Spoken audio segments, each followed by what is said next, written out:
This Tuesday, August 9th, 2022, the Normandy Schools Collaborative regular session. Call this meeting to order. Ms. Barnett? Mr. Roberts? Present. Dr. Petty? Present. Mr. Hodge? Present. Ms. Williams? Present. Mr. Humphrey? Present. We have a quorum. Thank you, Ms. Barnett. Let's stand for the Pledge of Allegiance.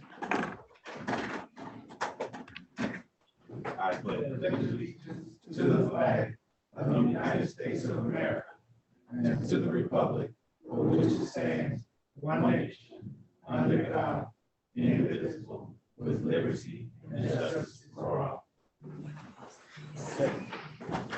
Good evening. Moving on to public recognition.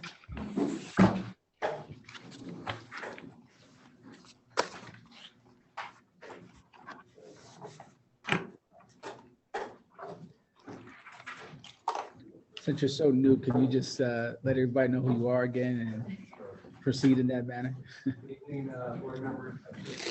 And I am the communications person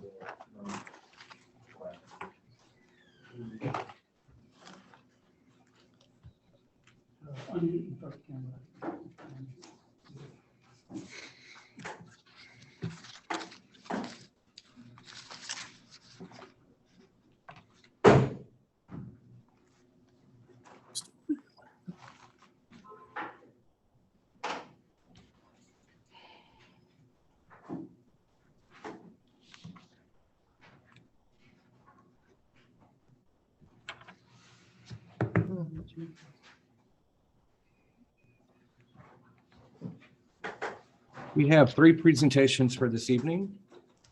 First presentation is for Dr. Normandy Schools Collaborative Chief of Staff, Dr. Rosaline Floyd, who participated as a panelist in a virtual meeting with the White House and U.S. Department of Education. It was organized on July 27th. The session, Summer Fun for Black Students, which is Families Understanding and Nurturing Learning at Home, is a White House initiative on advancing educational equality, excellence, and economic opportunity for Black Americans. Thank you. And is housed at the U.S. Department of Education. The discussion gave participants access to information, resources, and best practices from the Department of Education, as well as other federal agencies in the field. African American Education Connector Roundtable Series was established in June 2020 to address gaps and opportunities for African American students and families and to highlight programs, policies, and practices that accelerate the learning and development of Black students of all ages. We congratulate Dr. Floyd.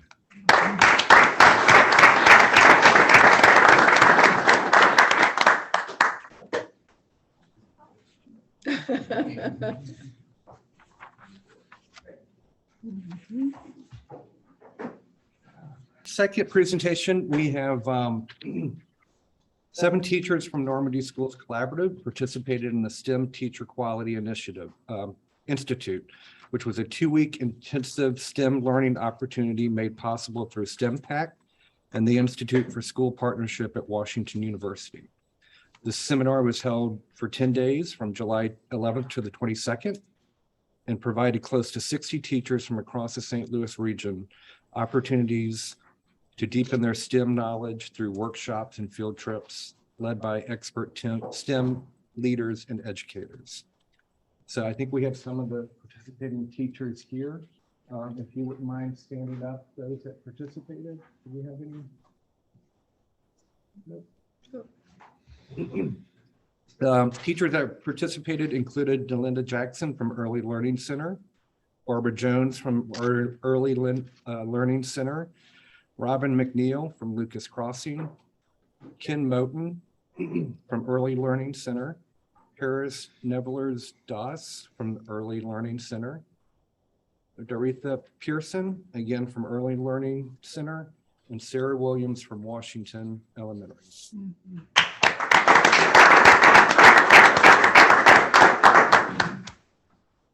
And I think the last one was familiar with most of you from last night.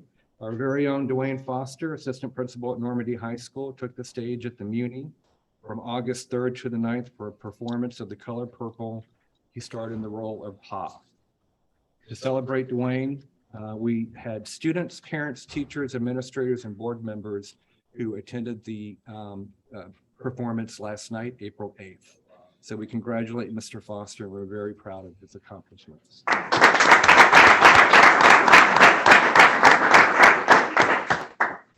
That's the presentations for this month.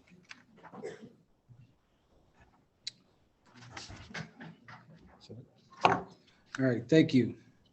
Moving on to item number 3. Before we entertain a motion to adopt the agenda, there's one item that needs to be removed, item 6.07, the IBB agreement. So with that, I'll entertain a motion to adopt the agenda as amended. So moved. It's been moved and properly seconded that we adopt the agenda as revised. Any questions? All in favor, aye. Aye. Opposed, same privilege. The ayes have it. Moving on to item number 4, board operations. An update from the municipal partnership.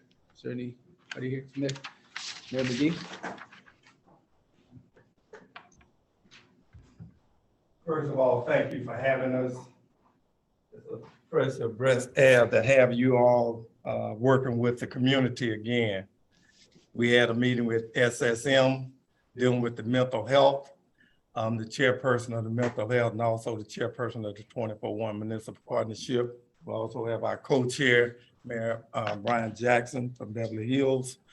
When we started that mental illness, we found out that there was 2 holes in a couple of school districts. One was Riverview Garden and the other one was Normandy School District. So we went to bat on that, and we're working with SSM, and they will have a program. We're looking at a program to help our young people that have mental illness problem. Also working with psychiatrists, crisis assessment and intervention, comprehensive assessment, illness management skills. So if we can get together, maybe and get maybe 2 social workers in the Normandy School District, because when you're dealing with mental illness, the police is not equipped to deal with that. So we would appreciate that if we can get together, maybe and get maybe 2 social workers in the building that deal with some of the mental illness. With this COVID, it really brought mental illness on the top. Another thing that we're working with is Mayor Jackson is heading up a basketball showcase that brings scholarships into the school district, also to give our kids some scholarships. And that will be August the 13th. The boys will play at 6 p.m. To 8 p.m. The doors open at 5 p.m. So we ask that all of you all, if you all can, please participate. Also, we'll be doing a backpack for school supplies. There'll be free backpacks, free school supplies, free lunches, free physicals, dental screening, immunization, free haircut, school registration, and also we'll have a petting zoo and a bubble bus and a bounce house and a DJ, just like the old days. That will be Saturday, August the 13th, and that will start at 10 a.m. to 2 p.m. at the Normandy Early Learning Center. We really appreciate that. Also, we'll be doing a healthy food giveaway. That'll be August the 19th at Benita Park, Mayor James McGee Park. We'll have that. The location is 8374 Midland, and that will start at 10 a.m. till we run out. So it'll be enough food there for everybody. So if you know anybody that need healthy food, it'll be on that date. We also have Oktoberfest. That will be Saturday, October the 1st, and that will be at Page and Ferguson. That will start at 2 p.m. to 10 a.m. It's just good that we can get back to working with the community, because working with the community, we can access your need and you all can access our need. It's all about the kids. And that's what we want to lift up and put first is our kids. So thank you so much for having us. We appreciate you and thank you so much. Thank you. Thank you, Mayor McGee, and thank you, Mayor Jackson, for your participation and your leadership. Moving on to item number 4.02, board updates or updates. One, I want to turn this over to William, Mr. Humphrey. If you could just, you're working on the board retreat. I think we're just a reminder to our board members on the doodle poll that's out, the dates, and just real brief so that we can focus in on it. Basically, what we're doing, we're trying to wrap up board development training, and we're going to continue the work that we were doing with MSBA.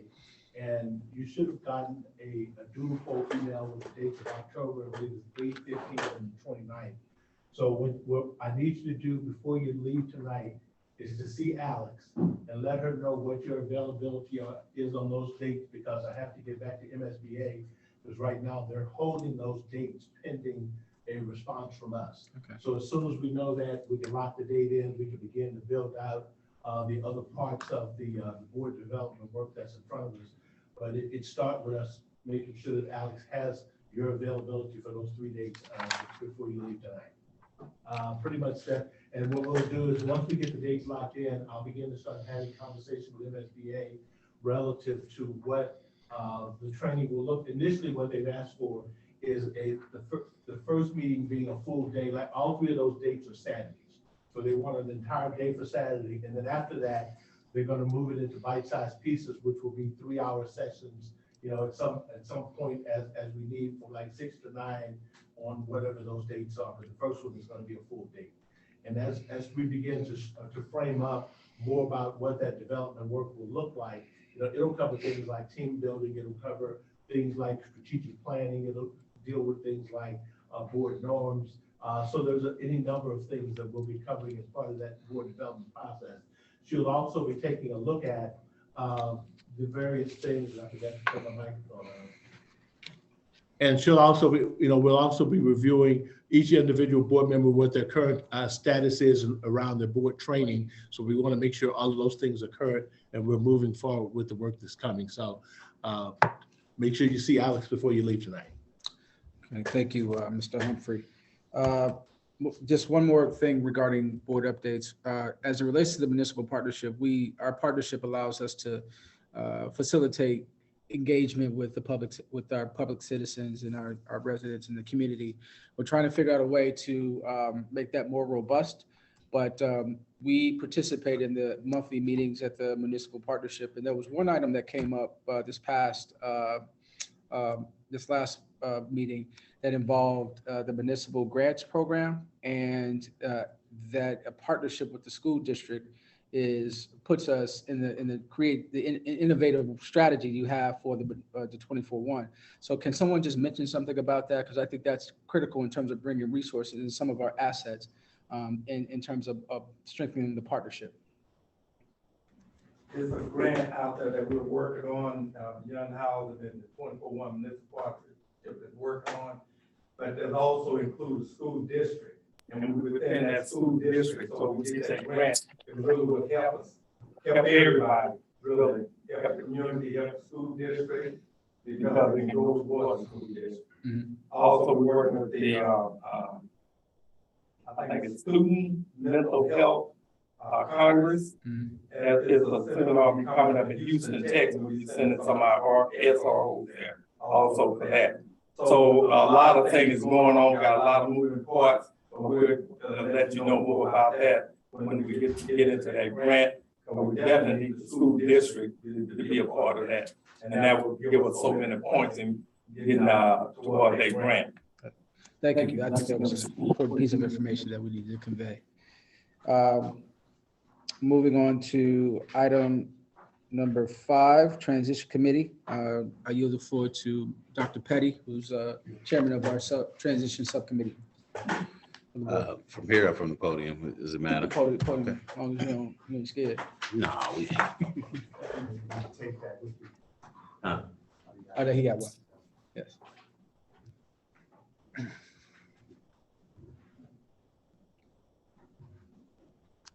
Good evening. On behalf of our president, Ms. Roberts, It is indeed an honor to serve in this capacity as the chairperson for the Transition Committee. What is most important to update us with today is the recent information that has come to the attention of the Transition Committee that really underscores and really mandates that we need to focus more on a search for a permanent superintendent. I know there's a lot of talk about an interim superintendent, but with the recent information that has come before us, the committee is sure that we need to focus on our search for a permanent superintendent. And we're planning to initiate that search with the board's approval in September. In the meantime, that does not negate the fact that we do need an interim superintendent. And so the board has narrowed that search down to, the committee has narrowed that search down to two candidates for the board to consider. And that will be something that we'll discuss later in the executive session. Couple of things that I want to note is that the goal of the Transition Committee has been to really look at the functioning of the district, the systems and structures of the district, and really look at the leadership in the district.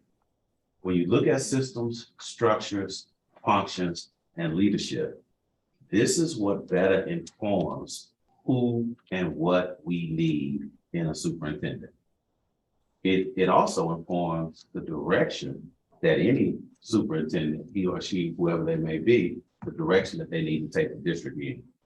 So what the Transition Committee has been doing is conducting micro and macro observations of district leadership at various levels, in various capacities. Looking at particular things such as number one, integrity. The work that we have before us in the district requires a great deal of integrity, especially with regard to the decisions that we make. We're also looking at capacity for leadership. We're looking at the quality of the decisions that are being made by leadership. And so this has been the focus of the Transition Committee, all for the sake of identifying those qualities, those characteristics, and those abilities and capabilities that we need in a superintendent. And so as we started off this journey, we fully believe that this work will be better served by an internal candidate. And so we searched through the district, we looked internally with regard to that. And again, looking at all of the information that has come before us, we've narrowed that down and we realize where our focus needs to be. So at this point, that's where we are with the Transition Committee update. I won't go into further detail at this time because a lot of it concerns personnel matters. So we won't go into it in an open session, but I will take some questions if anybody has any questions at this time. Any questions from the board? I think we're good. All right, thank you. Thank you. Moving on to item number 6, items for consent. You have received the board docs information regarding these items. There was, again, item number 6.07 was removed. With that, I'll entertain a motion to approve the items for consent. So moved. Second. It's been moved and properly seconded that we approve the items for consent. Is there any question? Are there any questions? Hearing none, all in favor, aye. Aye. Opposed, same privilege. The ayes have it. Moving on to item number 8, items for action. The insurance plan for the NHS insurance plan. So I'll start, I'll introduce Eric File from CBIZ, who briefly will come up and walk us through our plan. But in summary, 1 year ago, the board approved Normandy moving to a self-funded insurance plan.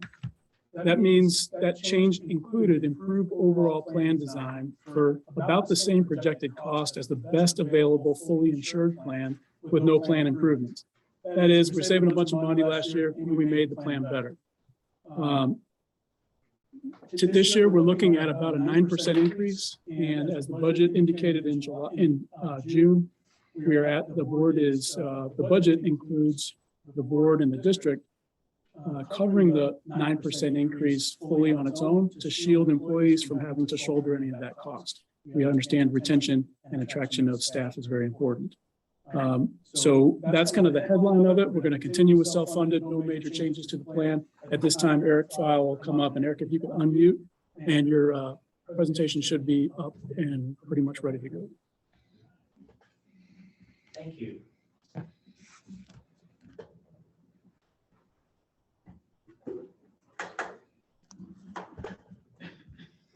Sorry, Phil. See it pulled up here.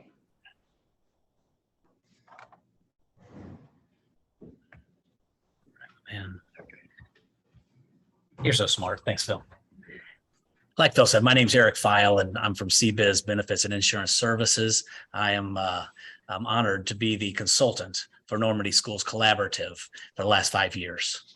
And what we are presenting to you tonight is a recommendation for our 10-1-22 plan year employee benefits on medical, dental, and vision.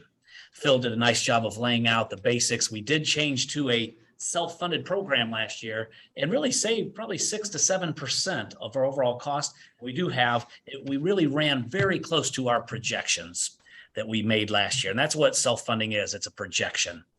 So like I said, claims are running very close. Our projected increase overall for October 1st of 22 is 8.06%. Phil mentioned a 9% increase, and that is for the board to absorb the 9%. So we do not pass any increases on to the employee costs for their own coverage, for their spouse coverage, children coverage, or their family coverage. The voluntary dental increase is 4.3% with no plan changes, and the voluntary vision rates are staying the same. And we do plan to roll out a Navigate wellness program effective 10-1, which has been in the works and a lot of hard work from the administration and the Navigate folks along with CBiz to roll that wellness program out. It is very all-inclusive, and I think the employees are going to like it. And EMB will remain our online enrollment technology and will feed data to the new payroll vendor, ADP.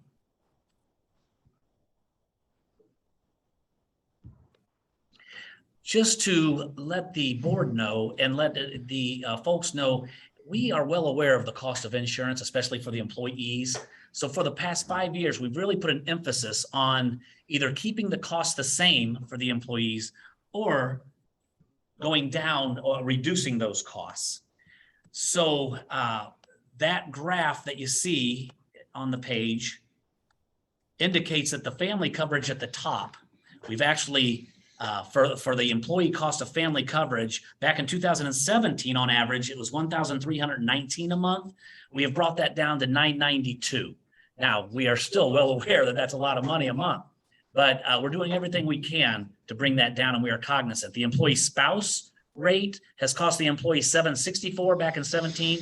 That is down on average to $585. Employee and children was $591. That's down to $425 on average. And then the employee cost itself, because we have 3 plan design options, 2 of which are free for the employee, but we do have a premium plan that they can buy up to. So on average, that has dropped from $76 a month down to $34. At the same time, you see the round oval numbers, that $535 for 3 years straight, went up to $615, went up to $745, and now we're asking it to go up to $812. That is Normandy school cost. So you can see that we're basically offsetting all of the, or absorbing all the costs, not passing anything on to the employees and saving them some dollars. This page tells you how self-funding works. It is the most efficient way to insure a population. We pay United Healthcare to administer our program, but we ultimately, as Normandy, are responsible for the claims. The fixed cost that we pay United Healthcare, right now it's $134.29 per employee per month. And that increase will go up to $139.56 per employee per month. So that's a 3.9% increase. That is not the big part of our expense. That's only about 14% of our expense, and it's very predictable. The unpredictable piece is the claims, which make about 85% of our total cost. Our plan design will not change. As I mentioned before, the 745 Normandy contribution, we're requesting to go up to 812 per employee per month. The employee cost will not change. The dental plan remains the same. The employees will absorb a slight 4.3% increase. Vision, no increase and no change in plan design. And as Phil said earlier, last year we did enhance all programs pretty substantially. Okay. And I can take any questions that you may have. Thank you. Any questions from the board? Yes, I do have a question. So while you mentioned that the costs are down for employees, the cost for overall insurance, that's not down, correct? Correct. And so the cost for overall insurance is going up. And the Yes, board sir. just continues to absorb that, correct? It is projected to go up, yes. Okay. So, and it's projected to go up next year as well. Is that correct? For 2022 to 23, Yes. yes, sir. And so do you believe that that is a tenable position for the board to continue to absorb those increasing costs? I would say no. I don't like passing along 9% increases to Board of Education's. Okay, we got to find that being self-funded, we're going to have more options in the future to carve certain things out like prescriptions and so forth, come up with different ideas. Being with a fully insured carrier like United Healthcare and having a fully insured arrangement, we were limited in what we could do. Now that we're self-funded, we have more options. We've only been self-funded for 7-8 months. So it's just not enough data to make accurate projections on by carving out or doing some other ideas. But no, I don't think 9% a year is sustainable. So is there a plan underway so that savings are passed on to both employees and the district? What we're trying to do is pass savings on to the employee. It's always our goal to keep the employee about, I know how tough it is to retain and attract employees. It's just tough. So we're doing our best to keep that employee cost as steady or going down as possible. But yes, we're going to have to look at, if these increases continue, we're going to have to look at employees passing some of the cost along to employees. That's always a possibility. And it'll be in our agenda for our quarterly cross-disciplinary insurance committee meetings that include teachers and operations staff and leaders. Absolutely, Dr. Petty, looking ahead, it is untenable. Yeah, we look at our claims data every month. We identify trends, spikes, we know what's going on. And we ran, like I said, real close to our projections last year. But the 8% increase is basically a trend, what we call a trend increase. It's nothing, it's not on average, it is a very average increase that we're seeing right now. Not a huge increase and not a small increase. So what we call a trend.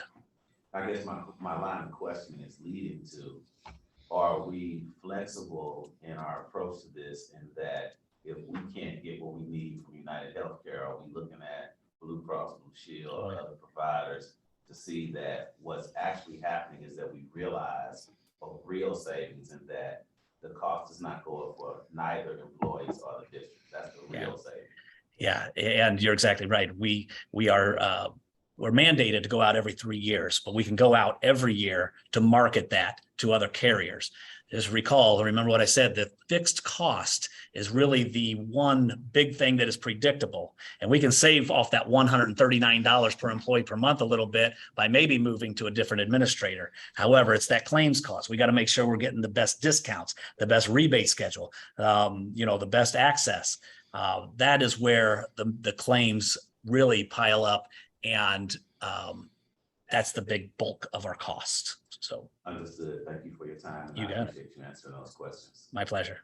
Thank you, Dr. Petty. Any other questions? All right, thank you. Thank you so much. Moving on to item number 9, items for information, IT update. Yeah, that's a question here. The insurance, Oh, there's a vote. There should be a vote. the insurance plan was listed under item for action. Is there something we need to do with that? Oh, I'm sorry, did I miss something? Oh, yeah, Vote to approve the plan. excuse me. I am out of order, so let me get back in order. So that was an item for action, item number 8. So we basically, Dr. Pusateri, can you frame what it is that you're presenting before the board? We're asking the board to approve the insurance plan that is before them for the coming year. Okay. So with that, I'll entertain a motion for approval. So move. I get a second? Second. Any discussion? The one comment, I do agree with Dr. Petty that it would be prudent to form that out every year as opposed to 3 years, because in the current environment, insurance is extremely volatile. You know, because it's just volatile. I'll stop there. So I think it's prudent to shop it every year to figure out the best cost structure. Okay. Any other discussion? Do Yes, ma'am. have to approve it tonight? Is there a time? I believe we could probably get a special call meeting in August. I don't see Sarah here to confirm. She's here. Oh, Sarah, any concerns with delaying the vote from tonight? Yeah, but we have a motion on the floor now, so. I guess the other question is there a reason to delay it? But it's not a question or concern, but it's okay. Okay, so there's a motion on the floor. Any other discussion? All in favor, aye. Aye. Seems like all the ayes, any nays? The ayes have it, motion carried. All right, so moving on to, and thank you, Mr. Humphrey, for keeping me in order. Item number 9, IT update.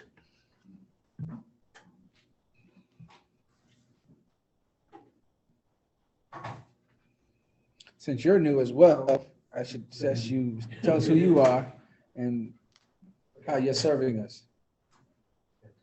Again, my name is Zach, Zach Musoev. I've been over there last board meeting, so I want to give the update what we're doing. Okay. It's kind of trying to catch up what's going on right now in the IT department. Let me. Okay. As you see right now on your screen, this is what we doing with the IT update. IT updates. We have right now. It will be presentation on audio enhancement update, current initiatives, staff laptops, SU Chromebooks, ticketing system, cybersecurity, and staff shortage and hiring. So audio enhancement, as you know that last year, I think you approved $1 million project for each school with the camera system and speaker system, so teachers can use it in the classrooms. So this coming August 11th and to 13th, it will be final enhancement expected for leftover schools, last touch-ups, so kind of finish what they're doing. August 17th, training for all staff will be conducted by Ms. Jill and audio enhancement trainers. Also, except high school, all school sites will be ready to utilize the new audio system, except where the construction is taking place at Normandy High School. So because of the in high school, we have constructions, we will try to prepare high school too for the school, but it will be central building, west side, except the east hall side. Current initiatives. Right now, our priority was preparing laptops, distribution to all essential office staff, trainers, long-term and daily subs, which we already done, except couple teachers or daily subs who didn't show up on the days. Then our next priority is the Chromebooks, that we have to prepare that all Chromebooks for students before they start coming to first day of the school. We're working on inventory, how many Chromebooks we have, and we will conduct and prepare them for each classroom so they have Chromebooks, because last year it was make decision like that to keep that Chromebooks, especially for elementary, middle school level, to keep in classrooms, except high school students will take them home. We're working also very closely with HR to the distribution of the ID badges. So all teachers have their ID badges so they can swipe and go inside for security purposes, so they can use their cards to get into school. Also, I'm conducting the internal audit for evaluation of IT vendors, identify, eliminate duplicate services. Some of my audits already shows that we have duplicate payments, so we're trying to get rid of them, stop these things. Okay. We're working also very closely with our new director of communication, Dr. Chris, on our new website. So this is up and running, and all sub pages and all that stuff is working. So he can make an updates. Everything works internally and outside of the school. We're also working very closely with department, curriculum departments on the integrating our new curriculums to our Clever website, the Clever website where it will be collecting all our curriculums, apps that schools is using. So coming days, we're going to work with the math and literacy app to integrate that with our system so students can, with the single sign-on, can reach to their curriculums. We're also working with closely with payroll department about the time clocks, so making like a geofencing so teachers and staff can timely, actually hourly workers can do geofencing so they can properly sign it. For IT customer service, we're going to do a little changes here, speedy and responsive. We're going to post to go each workspace notifying process for requesting IT help.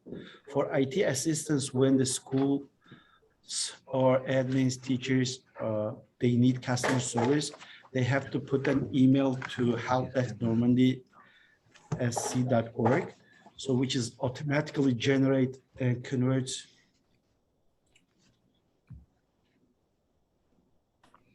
Oh, sorry.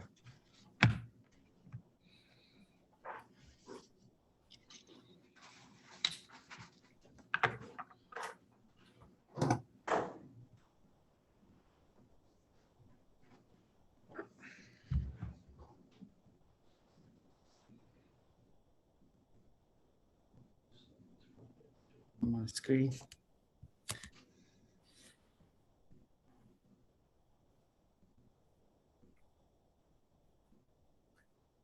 Okay, so the users, they're going to put that ticket on help desk email, which will convert automatically to the ticketing system so we can track and follow up for response timely and resolutions. IT staff will receive automatic notification upon submission of the email. The staff commits to view ticket within 15 minutes at least to answer to response that we received it. Then IT team will respond to all tickets within an hour, either with the resolution or acknowledgement. So if it needs to work, sometimes it will take longer time. IT staff will work on the resolution time manually and respond when the issue is resolved to close out the ticket. So this, our ticketing system, right now we're working, it's a Spicework it's called. Now we're going to pass to the new one, it's called 121 Plus, where we can track everything. So IT customer service continue. Let's continue with that. The above steps will include IT staff email signature lines for easy review. IT team will track the number of open IT help desk tickets and share this weekly in cabinet meetings. Data will be shared as needed at future board meetings via memo, including total of tickets within the month, open resolved tickets at given point. And here I want to go to our ticketing system and show that this is the last 7 days, what the IT team was working. So this is the last day that you can see that it was created 143 new tickets. And this is daily, it shows that. So for example, last week, Tuesday, it was open 30 tickets and resolved was closed once 35. So same each day we have, other than our daily works, we have the ticketing things too. But the same days we are working on distributing laptops and helping with the PDs and also trying to help with the closing these tickets too. So for example, Monday it was 30 and we tried to close 34. And even today it was open 16 tickets and was closed 20 of them. Even Sunday, sometimes we coming to try to finish that what it needs to be done. So then this page every time shows us how many tickets it was. On the last 30 days I started, we already have 298 tickets in total. So that it's, we can see it here. Okay. As needed, we can provide every time information how many tickets we worked. For process for servicing broken Chromebooks, we are going to, we already make a, it was approved by board last year so that we're getting insurance for our Chromebooks. So the students not going to pay anything from their pockets. So the district will cover it. So we're going to, so teachers will enter the request through the help desk.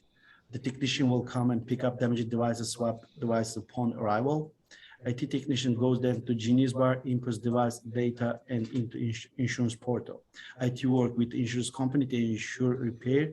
District pays insurance cost. IT tech places repair devices back into loaner pool. So it does mean that when something happens with the Chromebook, now nothing is coming from the student's pocket. So district board approved that. So training and PDs, professional developments for staff, staff technology PD plan already approved by district, and we put it with the dates. The closest one is audio enhancement training, which is coming on SIT August 17 for whole district. And cybersecurity trainings is ongoing year-long training for the whole staff. This is the how technology organization chart will going to look like when we hire enough technicians and personnel. Right now we are short-handed. We have just in total 2 technicians, 1 lead, 1 project tech coordinator assistant, and me.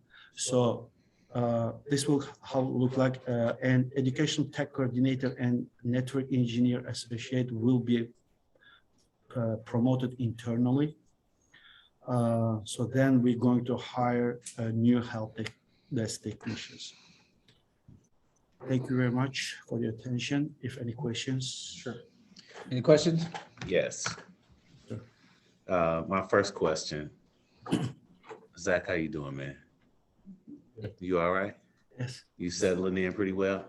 Yes, sir. And if there's anything that the board can do for you, you feel comfortable reaching out and letting us know what you need to get this work done? Thank you very much. We're trying to catch up everything. It was for me a little difficult to catch up because I kind of jump in the middle, especially with audio enhancement and all where everything was left over. I have a good team. IT guys, they're helping a lot. Dr. Facilitary helping, and time to time I'm writing what we're updating and reporting to our president too. So kind of, yeah, everything's okay. Well, on behalf of our board president and my esteemed board colleagues, we're behind you 110%. And if there's anything you need, don't hesitate to reach out, because this is critical work. And this is critical work that we need to make sure that it absolutely happens. And so I just have a couple of questions, maybe comments. I think that I want to underscore the fact that the inventory for the Chromebooks, that's something that is very time sensitive.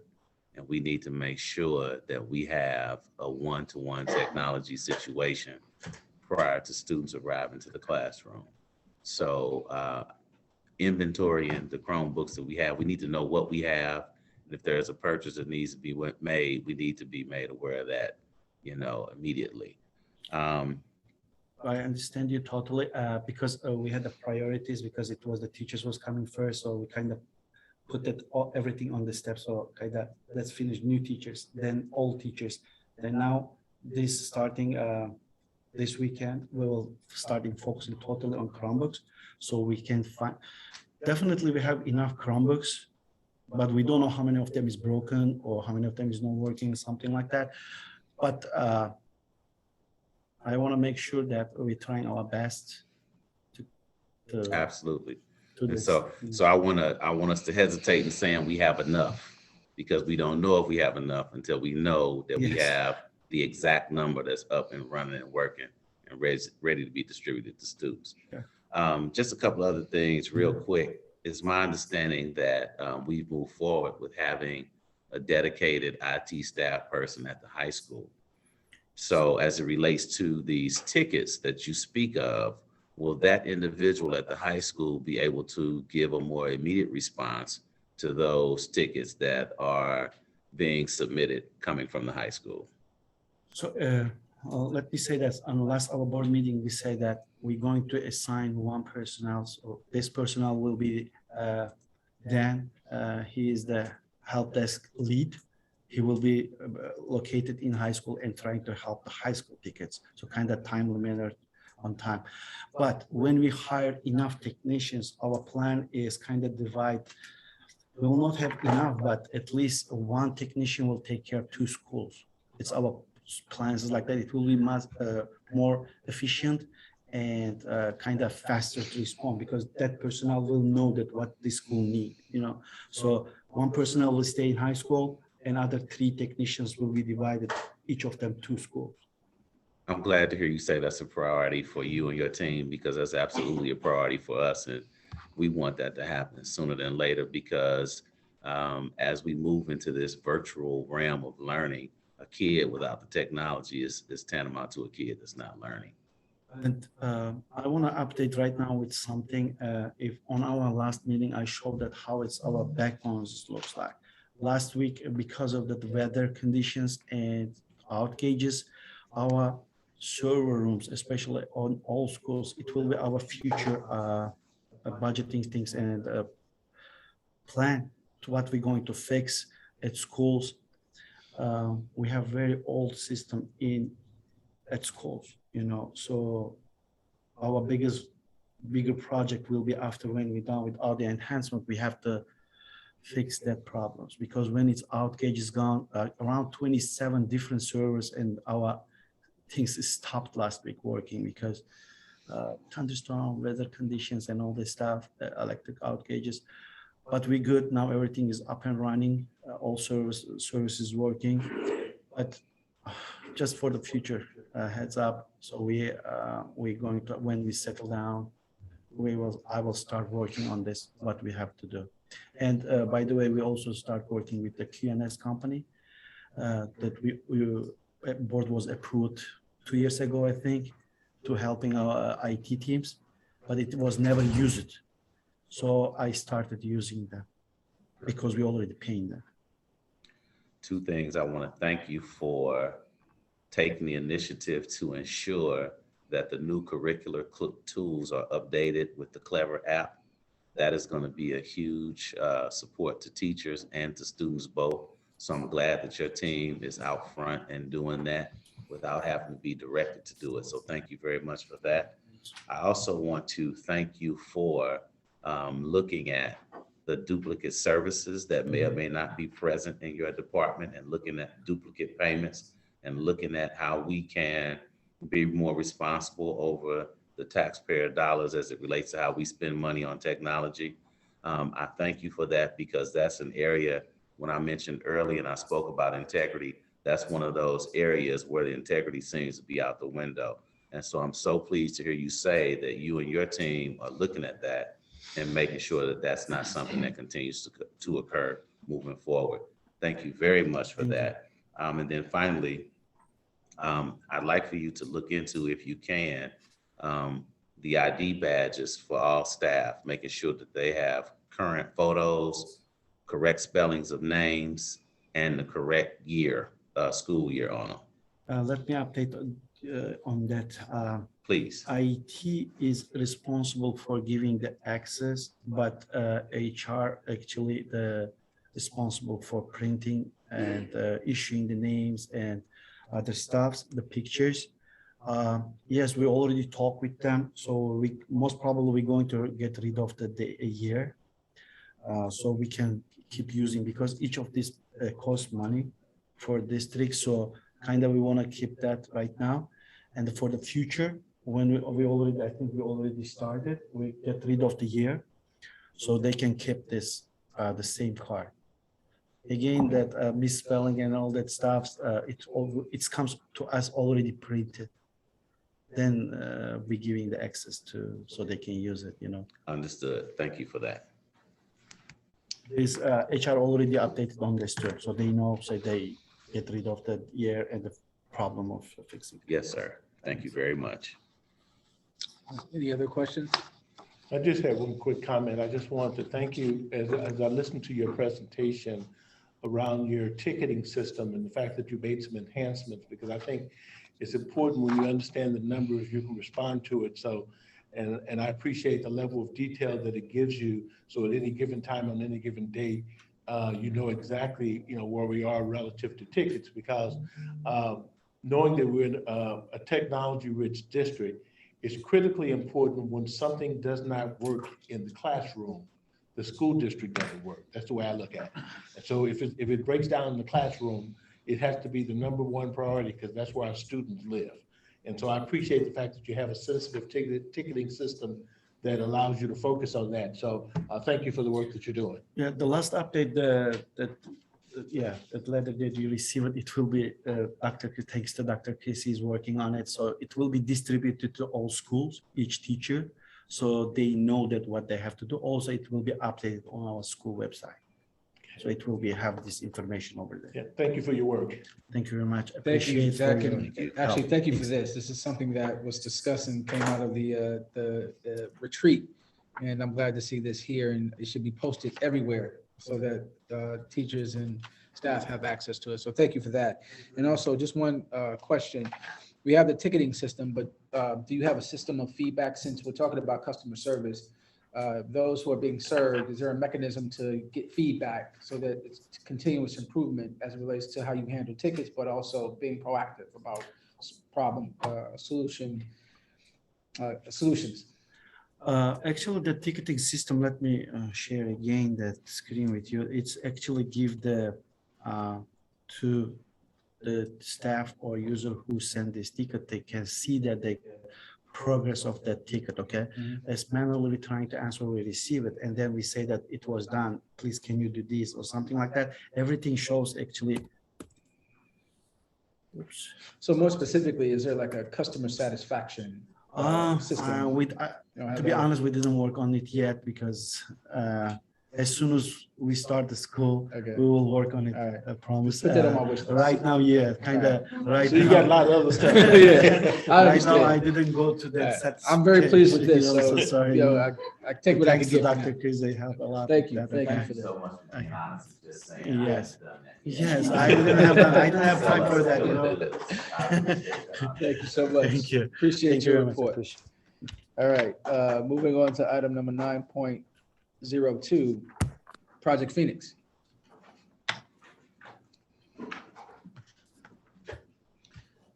Make sure that they, make sure it's unmuted too.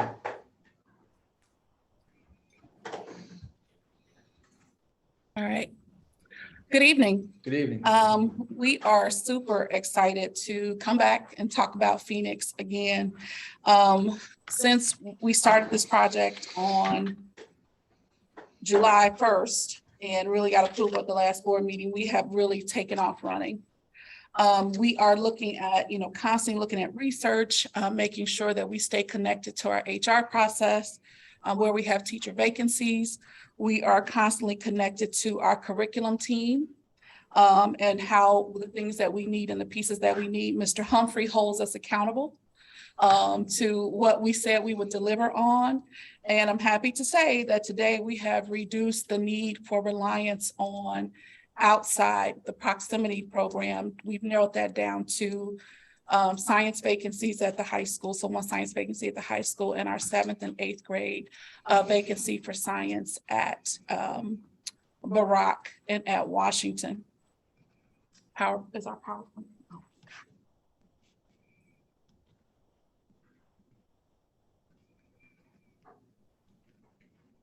Thank you. Thank you. Dion. Are we sharing? Can people see our screen? It's not yet.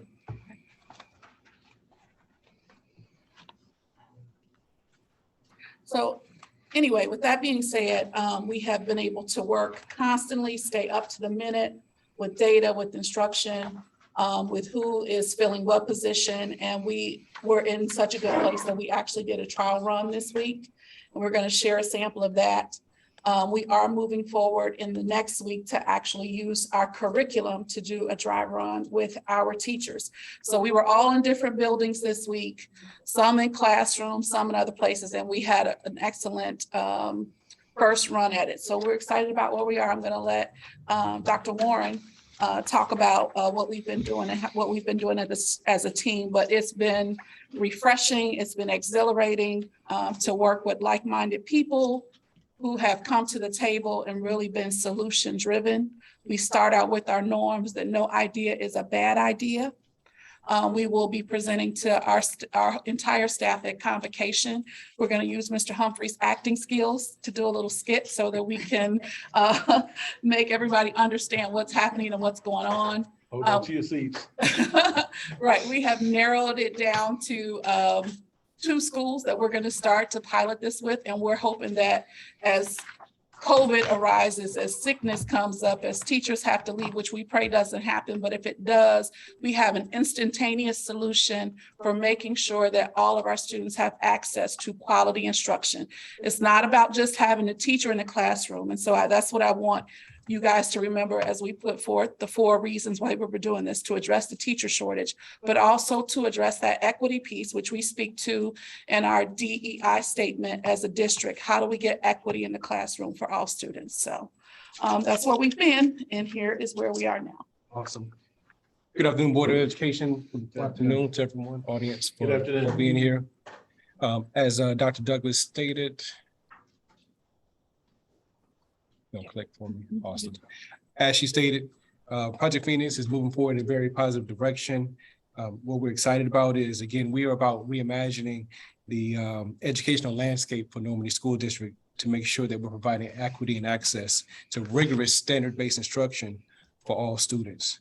The design team, again, has been in constant conversation with many of our stakeholders. One of the things that came out of the last meeting is bringing more people on board and getting more input to the table to design. Hearing what our teachers have to say, to be more specific, and people who will actually be doing the work, working with them to develop how we arrange the system and the flow of it.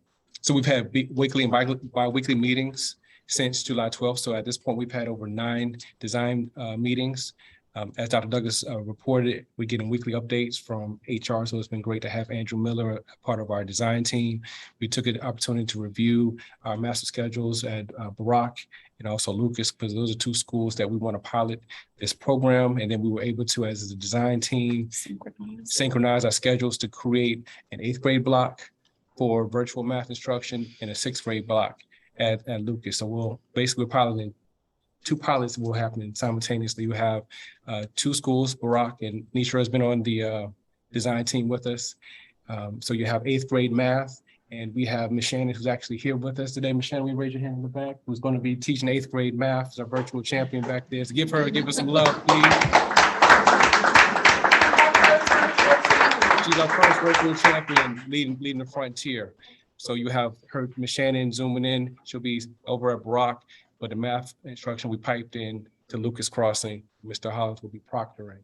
So we're excited about that. And then we'll have Dr. Abby, who will be 6th grade math, and she will be zooming into each of my 4 sections at Lucas Crossing. So that's 2 different models that will be going simultaneously that we're starting with. And then work out to Kingston will bring ELA on board. Okay, so again, we've added instructional leads. So instructional leads have been part of the design team, as well as Ms. Segrist, who is an ELA teacher, 8th grade at Lucas. We brought her onto the design team, and she's been a part of the process. We provided a job embedded PD, as Dr. Douglas just mentioned. It was last Thursday, I believe, where we had Dr. Blair, who worked with me formerly in another district, who's an instructional coach. She's an assistant principal now. She provided pro bono a design lesson, virtual math lesson for us so that we could be in the classroom.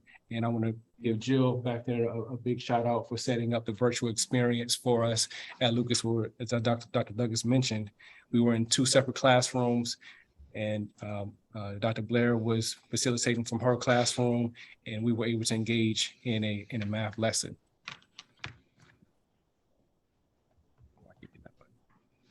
Is that the right one? Okay. So we got a master teacher list as requested from each building. We met with our virtual champions to help them understand the why of the work, because adult learning theory is very clear that adults need to understand the why, or the rationale why we're doing the work, so that they can get buy-in. I want to give Ms. Champagne and Ms. Player in the back. Huge shout out, right?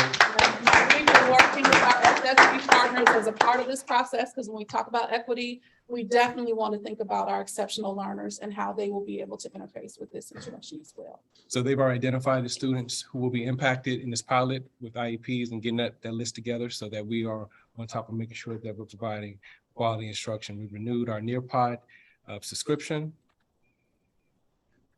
Checked out our Zoom licensure agreement. I know we had to do some upgrades there. Zach jumped right on that. Yeah, absolutely, to make sure that won't be a barrier. Reduce the reliance on number of virtual platforms. So again, that audit that we did, and then scheduled a math lead virtual lesson. So on Friday, if you're not busy, Normandy School District, we're gonna make history. We're gonna make history on Friday. We're gonna have our first virtual math lesson. Using Navigator, which is our, Navigator math. right. You from our own virtual champion. Michelle, we stand up. Yeah.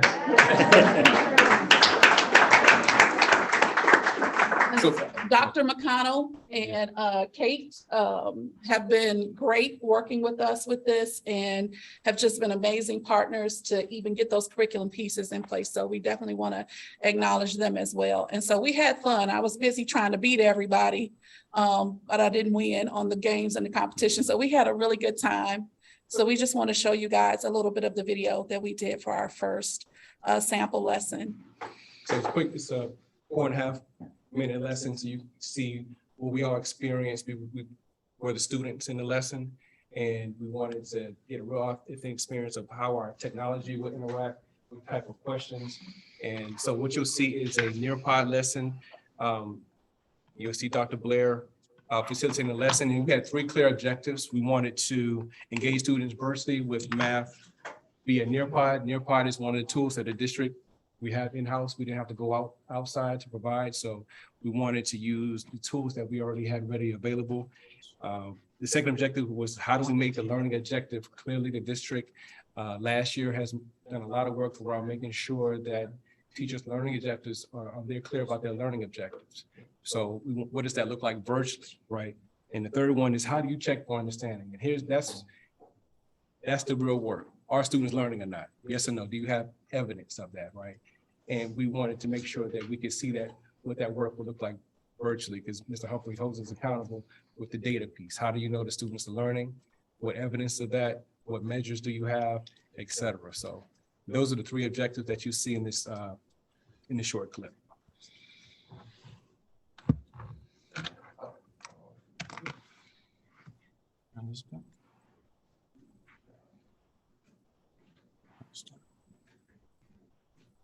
Start. The sound here. You need the sound? Let's see the audience to hear. I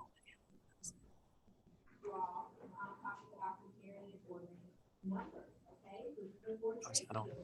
Your essential question is within the year five. Is how can place value help us compare numbers? All right, how can place value help us compare numbers? So think about that. So that's not a question you can answer. You should be able to answer that by the end of the lesson. Okay, so think about it for a second.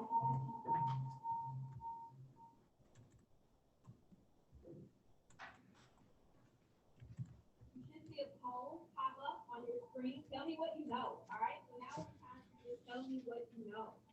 And if you don't know a lot, it's okay. So right now, I want you to answer the poll question. How are they used? Go ahead and click on the poll. Thank you. I see you answering questions. Good job.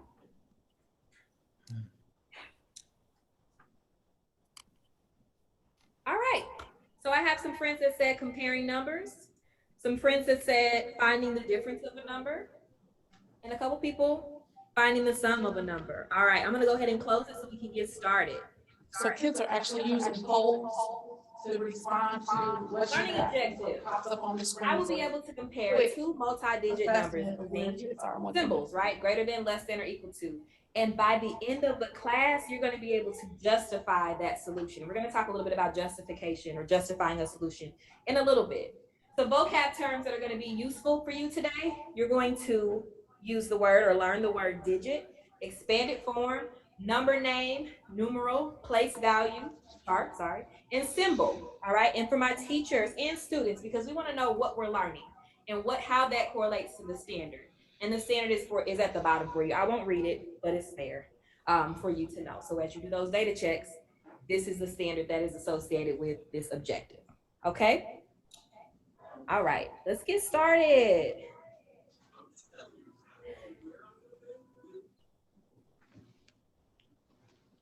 What do you know about comparing numbers? On your Nearpod, what do you know about comparing numbers? I want you to think about that. And I want you to type it on the screen. Type it on your Nearpod. What do you know? If you don't know a lot, IDK is not an acceptable answer, but I want you to say, I'm ready to learn. Instead of saying, I don't know, I want you to say, I'm ready to learn.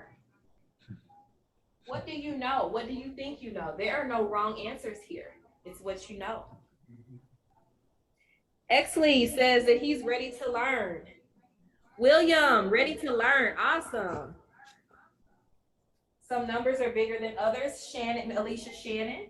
Dr. H, comparing numbers within a number line. You guys know some things. Keep it up. Miss Douglas, less than, greater than. Katie Kane, Mr. Humphrey is helping me. I love it. Let's help each other. Tiffany, comparing numbers can help us determine what numbers have more value. I love that. Awesome job. Awesome job. So we know some things and you're going to learn a little more. Okay. Miss Whitley, Dr. Whitley, identifying numbers that are smaller or greater than the rest. All right. Thank you all for participation. I love it. I love it. I love it. All right. So in a second, you're going to see a calculator. All right. I want you to think about the numbers shown on the phone calculator. We all have our phones. We use them as calculators. I use them to calculate tips sometimes. So you're going to see a number on a phone. All right. So scroll down to the second picture. Write this number on your paper. You have paper in front of you. Write this number on your paper.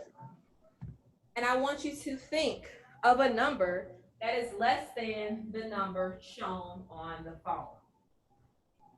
Write that number down because you're going to share. Okay, write that number down, 8334. I won't give it number names yet because we're learning them.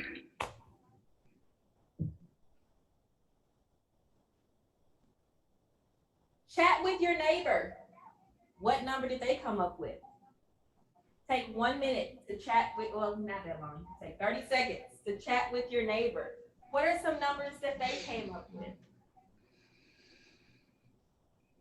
I need to hear you guys talking. Thank you. Talk to your neighbor. Awesome job. So she's managing the students in front of her and also managing what the students know online by their responses to her with the electronic platforms. All right, now we want to know. Give me some numbers that are less than the number shown on your calculator. Type some numbers less than the number shown on your calculator. Let me see what you got. Let me see what you got.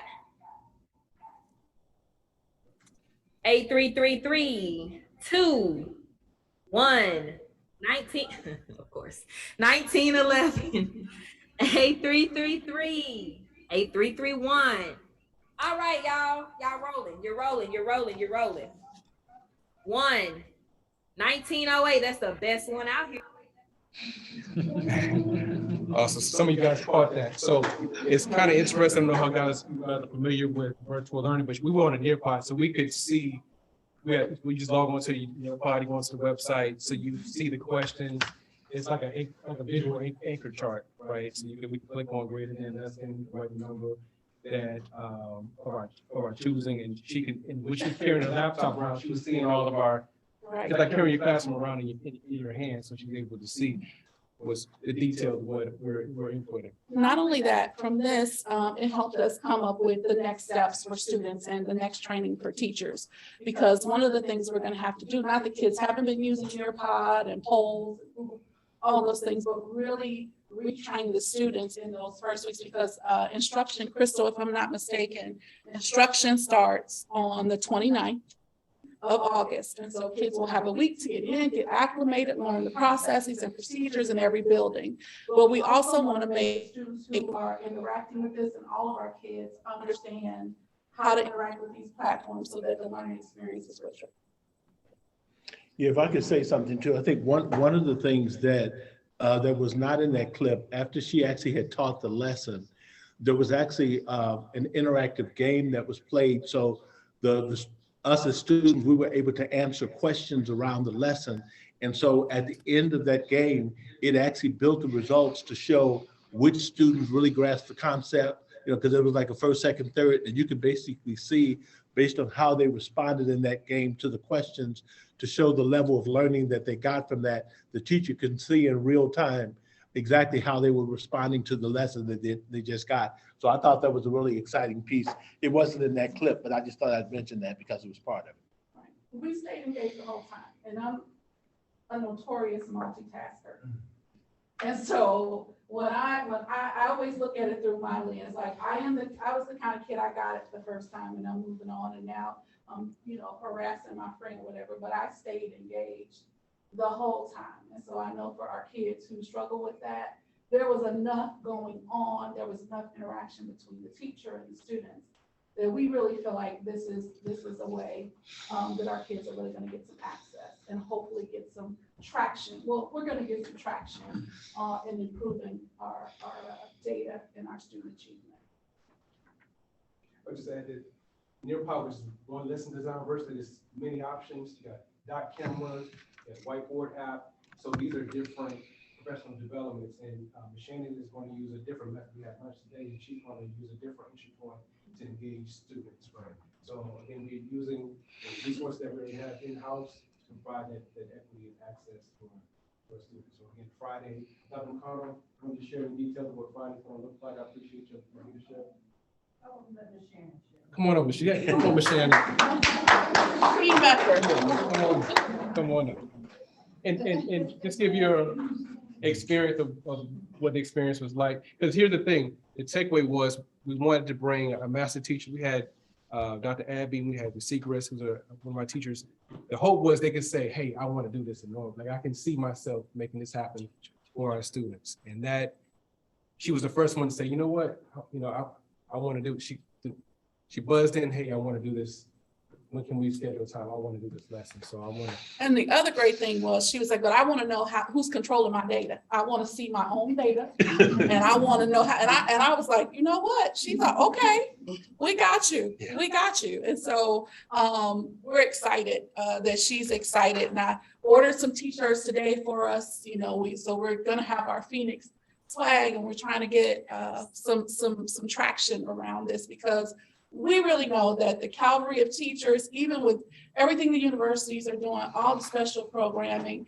I was watching on Good Morning America, just by state, the thousands and thousands of teacher vacancies that every state has, and how urban districts are impacted the worst. This is all about us taking who we have and what we have, and how do we make something great happen for our kids in spite of all of those issues. So go ahead.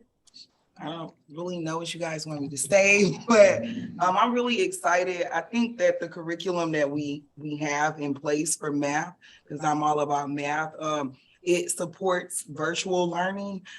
We have this system that we're going to be using called Desmos, where we can actually see the kids working like in the moment. So we see them working, we interact with them. I'm just excited that we don't have a repeat of what I experienced last year at Barack Obama, where our classes weren't filled at all. And our kids kind of didn't get any instruction. So I'm really excited about this Project Phoenix. I think it'll benefit our kids a lot. you all should come to my demo lesson on Friday because it was a lot different than the one you saw. It'll be like really what our students are going to experience in math class. What this year. time on Friday? 1 o'clock? I thought we moved it back to 1 o'clock. Okay, so it's 12:30. 12:30, okay. Any particular room? I hope so. Yeah. Somebody asked, was lunch provided? I said, I hope so. Mr. Roberts, lunch She does anything provided? that she needs right now. Yeah, I told her. Candy? But, you know, I think one of the things too that, you know, as we collaborate and bring more and more teachers in, the back end data piece is critical because the teachers will help design what that looks like. So as students are engaged in the lesson, they can begin to kind of, you know, say what it be, you know, because especially if you have one teacher in one location and they're actually giving instruction to 3 different classrooms, then they need to be able to see that data to see where relearning needs to take place or if the lesson needs to be taught all together and who's catching it, who's not. And so the data piece is going to be equally as important because it's going to cause for data-driven decisions around how instruction is delivered. So. Yeah, that's what I'm pondering about right now, like coming up with strategies with my great boss back here of how we can utilize the subs in the classroom to help us like manage their data. So. And that's the job embedded professional development for them. They are still responsible for the instructional prep. If she's piping in the instruction, they should be the people moving around the classroom and assisting and assessing what students are getting and interfacing and communicating with the teacher who's delivering the lesson. We had that, I think Jill was one of our teachers. She had a classroom, a couple students who kind of disrupted her classroom, but she got them back together. Oh, they were the best? Okay. And what was the other teacher? Ms. Egris was the other teacher, modeling, because Mr. Humphreys had a lot of questions. He was that student in the class, had a lot of questions. But again, just trying to simulate that experience so that we know what we're looking towards. And I tell you, I share what Ms. Shannon was saying, because for me at Lucas, the fact that I didn't have a math teacher and she was over for Rock, the malpractice that we experienced, right? So I told her when we had lunch today, I said, you know, my joy is going to come when I see you on that screen. I pop up on that screen and I see all them faces, you asking those grade level questions, checking for understanding with those students, and you're providing feedback from a master teacher. I said it'll be all worth it there. So that's going to be the moment for me. I'm excited. All right. We are too. All right. Thank you. Thank you. Thank you. Can we add, can all the design team members please stand up? All the design members that are here supporting this work, please. While they're standing, could you just mention their names again? Excuse me, please. Can you, while they're standing, can you please mention their names again so we know? Just introduce yourself. Yeah. Deandra Clear, Director of Special Education. Jill Valenti, Vice Principal Leader. Robert Champagne, Special Education Coordinator. Alicia Shannon, math lead. Tiffany McConnell, Director of Mathematics. Thank you. Yes, I have one question. Yeah. One comment, one question. You know how excited I am about this. I think this is outstanding. I think our district is leaps and bounds ahead of other districts in the area and the nation. This is a promising practice. Our question, since we do have Dr. Player here and our special ed instructors, I would love for our exceptional learners, are there benefits or concerns that could be addressed with this? I'd love to hear from them on that topic. Mm-hmm. And while Dr. Player is coming up, I'm going to ask our IT department to consider how can we maximize our audio for this. I know you've done an excellent job in reproducing that experience in this manager's challenge, but it seems like there could be an opportunity to maximize audio in the classroom.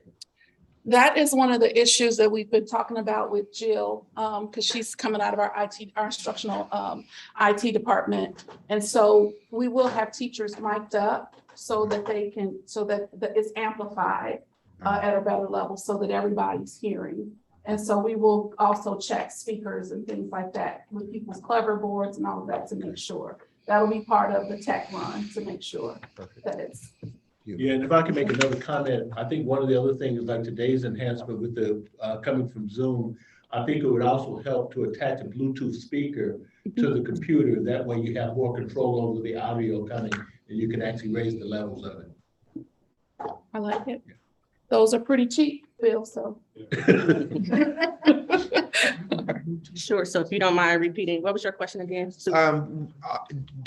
I'm particularly interested in our exceptional learners. Do we have any threats to their learning? Or are there opportunities with this model? So right now, again, there are opportunities as Dr. Douglas and Dr. Warren shared with our teacher shortages. Special education is experiencing some similar shortages. And so this optimizes that opportunity for our certified special education teachers to provide that support in the least restrictive environment in an inclusive manner. So it is probably more benefits than threats at this time for those students. And then I just like to add, I'll put on my special ed brain, and because that's part of my background as well. We're also going to be recording these lessons and putting them in a flipped classroom. So then, you know, anything when you're working with students with exceptional needs, repetition. So if there's something that the kid needs to do in resource, you can go back and pull that lesson and watch it again. And it's available to them to see. So that's even something we can recommend for them if they need to see a lesson again. Thank you. Dr. Douglas, I am looking forward to seeing this on Friday. Because while I have not seen it here, and I hope to see it on Friday, I have seen it in 2 other districts. So I think that the success of this is going to be contingent upon how well the collaboration between the master teacher and those substitute teachers, how well is that part of it addressed?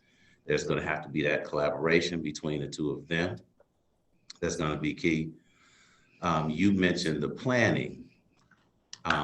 We need to have some discussion about who's monitoring that process, making sure that, yes, they are participating in the planning, but also monitoring it so that when the master teacher is not on the screen, they're able to ensure engagement and they're able to ensure task completion.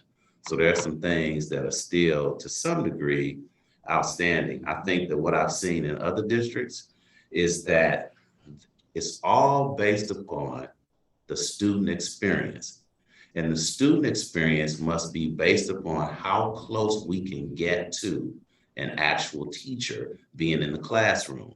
And what that means is I've seen where the students actually see the teacher's screen where the teacher is working problems, their work samples, their examples, they're able to follow the steps. Not only do they see the screen where the teacher is working through this, but they also see the teacher.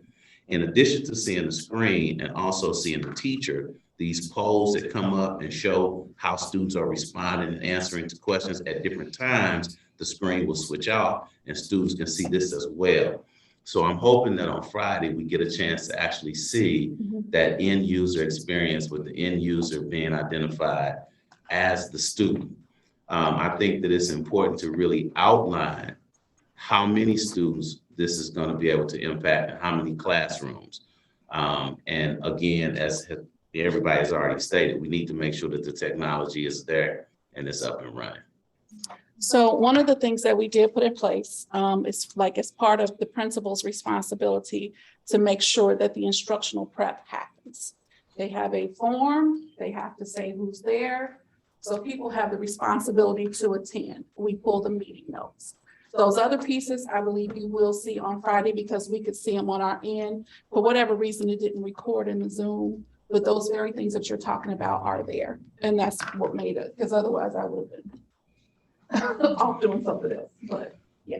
Thank you both for getting this done. This is absolutely marvelous and we absolutely appreciate it. And we're looking forward to supporting it in however we can. Thank you so much. The master teachers from the other schools, they'll be part of the pilot for 3%. What's called We're gonna bring them on. So we have the list And, I had to slow Mr. Humphreys down because he's like, let's go full scale. I said, let's focus right on 8th grade, is get this solid in 6th grade. And so we have the list of teachers. So as we, it's a 3-year rollout, right? So we have the list of teachers, but as we evolve, yes, we're going to bring them on, get feedback from our coaches on who are actually doing the work.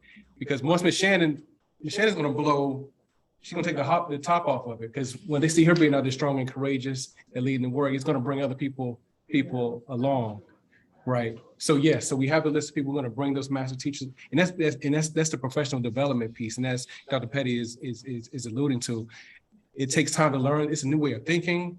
It's a new way of operating, and we only can move as fast as human beings, right?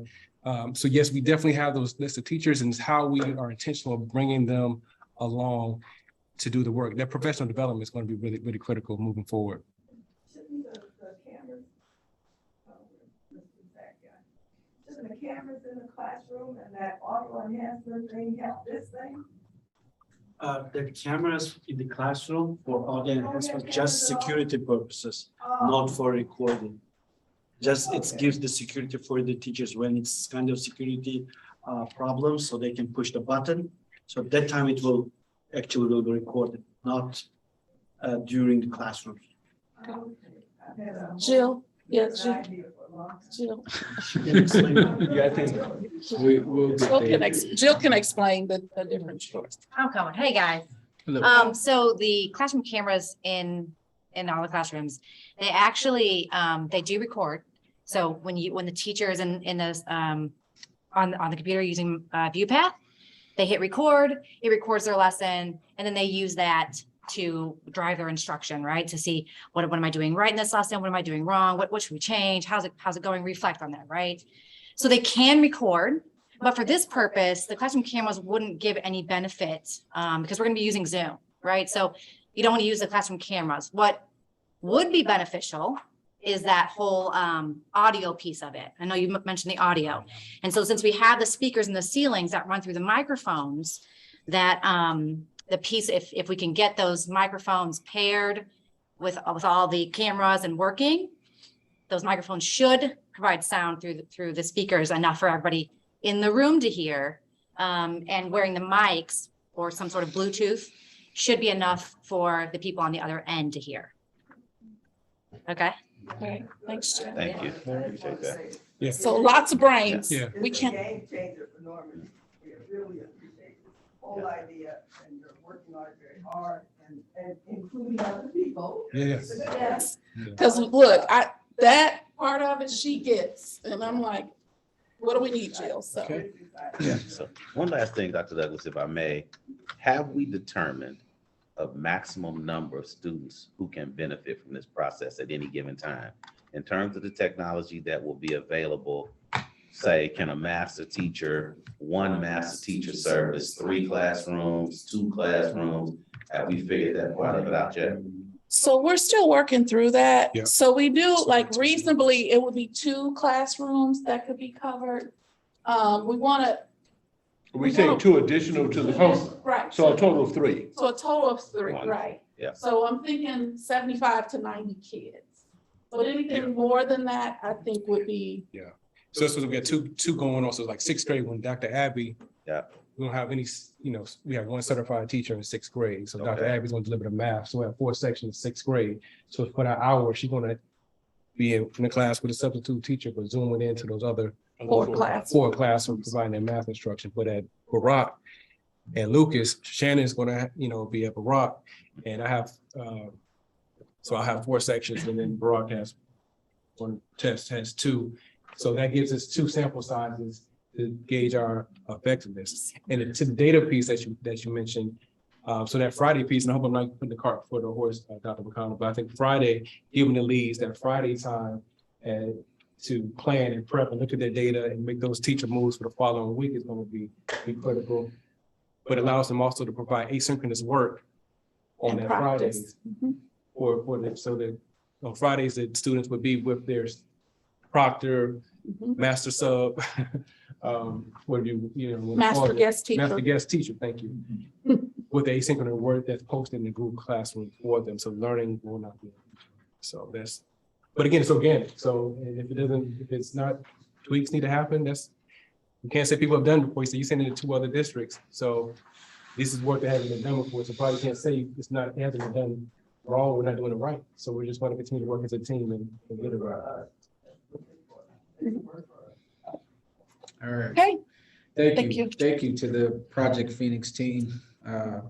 This is one of the many items that came out of the board retreat, and you guys took it, ran with it, and we're really appreciative of that. So thank you, and thank you for your commitment to it as well. And as they mentioned, in that short period of time, they've held over 10 meetings. So it's been a short window, but they've been meeting on a regular basis to create something that does not exist. Because one of the things I'm most excited about with Phoenix is that the better we get at delivering Phoenix, the more the regular teacher starts to get back their planning time. Because before, planning time was come substitute here, come fill in here. And once they get the planning time, not only do the students from Phoenix improve academically, but the other students will improve as well, because teachers now have more individual prep and planning time to deliver better and better lessons. So to me, that's a win-win for me. Great, appreciate that. And actually, I'll segue that into the board comments. Any other comments, William? No, I'm just really, the thing I'm most excited about is that every time I attend one of those meetings, to see the synergy of the educators as they come together around this, because it's one big group of problem solving. You come together and they figure out, okay, let's do it this, and when they come together, I was really excited when we had that, the embedded lesson where we had Dr. Blair to do that, because we had people probably in about 6 different locations. And once we got all the technology hooked up, it worked seamlessly. So I look forward to Friday, because I think it's just going to be more of the same. Thank you. Item number 10, moving on to you, Mr. Patton. Any comments? Yes, I want to thank all of the district employees for all that they do. I move about the community quite a bit. People are seeing not just still your project name, they see the Phoenix rising in the Normandy School District, so know that people are noticing and appreciating your work. So I just will encourage you to stay focused and to continue to do your best and give God the rest on doing the work for our children every day, because they are our future, especially as I look to be sitting on a beach drinking some drinks one day. And so that means somebody's gonna have to take care of me somewhere along the way. So I just wanted to let you know that not only do I deeply appreciate you, but there are others out in the community that are paying attention to what's happening and very much are supportive of all of your efforts. Ms. Williams? Yeah, I wanted to make one comment around 6.17. I wanted to say something to staff, because Mr. Humphrey and I were in the IBB discussions, and we recall very deeply the passionate conversations around suspension, school safety, student safety, teacher safety, and so forth. So I just wanted you guys to know that we haven't forgotten that. That's in the forefront of our minds, and we will move on from this and with this in mind. This was done with that in mind, okay? So just wanted to say that. Thank you, Ms. Williams. Mr. Hodge? Thank you, Mr. President. I think it should be recognized that we have had over 40 plus participants to join us online this evening as a part of this school board meeting. Our live attendance at our school board meetings have been challenged to have this enormous amount of participation. We also have 20 plus people here with us in the boardroom this evening. There is not an empty chair in the audience today. The engagement tonight is, I think, a sign of the excitement that is happening in our district. This is a tough time in education and communities across the nation. But we here at Normandy have something that I think is rare, and that is hope. That is a great hope, and we are going to need it. Right now, we're going to have to attract teachers, community members, neighbors, faculty, staff, and a superintendent to our district. We're in competition. And so why would a person choose to come here when there are lots of other options? I think that it's pretty evident today that we have lots of promising things happening here, and we have a great hope and engagement in this community that rivals anybody in our nation. I'm so glad to be Normandy. I'm so glad to be with these people. I'm glad to be in this work with you all. Thank you. Thank you, Mr. Hodge. Dr. Petty. Maybe I'm repeating myself, but I want to share again, as I thank the district community, I want to share that the greatest job security in the world is competence. And this is a board that's looking to recognize and reward competence. Seek not to promote yourself, but seek to promote efforts on behalf of the children that we serve. I think that it's important to recognize the efforts of the staff members that presented today, because it is in these presentations that their competence is on display. And that's where we start as a board in terms of how we make decisions.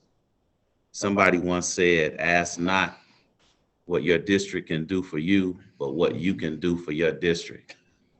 And when that is a premise that you professionally live by, then that's when your competence will be on display for all to see. And that's when this board is going to recognize and reward said confidence. Thank you all, and I look forward to working with you. Thank you, Dr. Petty. I think just thank you. Thank you to all of you all who have been working tirelessly to improve our district. There's been a definite demonstration of passion, conviction, and leadership. And leadership, to me, I always use an acronym: lift expectations and deliver exceptional results. And leadership doesn't mean you have to be president of a board or principal of a school. It means be a leader where you are. And we're seeing a lot of that. And that's inspiring, and to continue to do that. I'm proud to serve with my board members. We may not make popular decisions. Actually, many of our decisions haven't been popular, but we're going to make the right decisions for our kids. Best believe that. And I see that in you as well. I'm appreciative of the partnership that we're enhancing with the municipal partnership. We are going to figure out a way to give a voice to our public through the partnership and through other means as we continue to engage our public stakeholders in our community, because this is a community school. Thank you. So at this time, I think we'll proceed to executive session because we have some legal and personnel matters to address. So I'll entertain a motion to move into executive session. So move. Can I get a second? Second. A roll call vote, Ms. Barnett? Mr. Roberts, Yes. Dr. Petty, Yes. Mr. Hodge, Yes. Ms. Williams, Yes. Ms. Williams, Yes. Sorry. Ms. Patton, Yes. Mr. Humphrey. Yes. All right. We'll take about 3 minutes, 2-3 minutes, and then we'll dive into it. Make sure you turn your laptop